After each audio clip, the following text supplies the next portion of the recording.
आता बातमी अमरावतीतील अल्पवयीन मुलींचं लैंगिक शोषण प्रकरणामध्ये घटनेच्या निषेधार्थ अमरावती जिल्ह्यामध्ये संतप्त पडसाद उमटलाय। अचलपूर ते परतवाडा शहरातील बाजारपेठ आज बंद असणार आहे। सर्वपक्षीय आणि सामाजिक संघटनांकडून अचलपूर परतवाडा बंदचा निर्णय घेण्यात आलाय। आरोपींविरुद्ध कठोर कारवाई करण्याची मागणी केली जाते। अधिक माहितीसाठी जाऊयात आमचे प्रतिनिधी स्वप्नील उमप आपल्यासोबत आहेत। स्वप्नील, संपूर्ण प्रकरण काय आणि त्याचे काय पडसाद उमटतायत?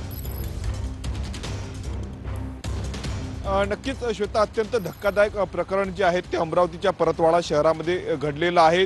मोहम्मद अयाज, मोहम्मद तन्वीर या तरुणाने जर आपण पाहिलं तर अनेक मुलींचं लैंगिक शोषण केलं आणि लैंगिक शोषण नव्हे केल्यावरच तो थांबला नाही, तर त्यांनी त्याचे अश्लील व्हिडिओ बनवून जे आहे ते सोशल मीडियावर व्हायरल केले। याचे संपूर्ण पडसाद जे आहेत ते अमरावती जिल्ह्यामध्ये पाहायला मिळत आहे। जवळपास पोलिसांच्या हाती आता 18 व्हिडिओ आणि 29 फोटो लागलेले आहेत। त्यानंतर आता नागरिक देखील जर आपण पाहिलं तर आक्रमक झालेले आहे। पूर्ण घटनेच्या निषेधार्थ आज विविध व्यापारी संघटना असेल, परतवाडा शहरातील सामाजिक संघटनांनी जी आहे ती परतवाडा आणि अचलपूर बंदची हाक दिलेली आहे। अत्यंत महत्त्वाचं संपूर्ण हे अचलपूर आणि परतवाडा शहर आहे आणि या दोन्ही शहरामध्ये जर आपण पाहिलं तर आज कडकडीत बंद जो आहे तो पाडला जाणार आहे। ज्या पद्धतीने संपूर्ण ही घटना झाली, यामध्ये तरुणींचे अश्लील फोटो जे आहेत ते व्हिडिओ व्हायरल या संपूर्ण आरोपीच्या माध्यमातून करण्यात आलेले आहेत। त्यानंतर कठोरातील कठोर कारवाई जी आहे ती मोहम्मद अयाज, मोहम्मद तन्वीरवर करावी, ही मागणी परतवाडा अचलपूर वासियांची आहे आणि याच मागणीला घेऊन जे आहे ते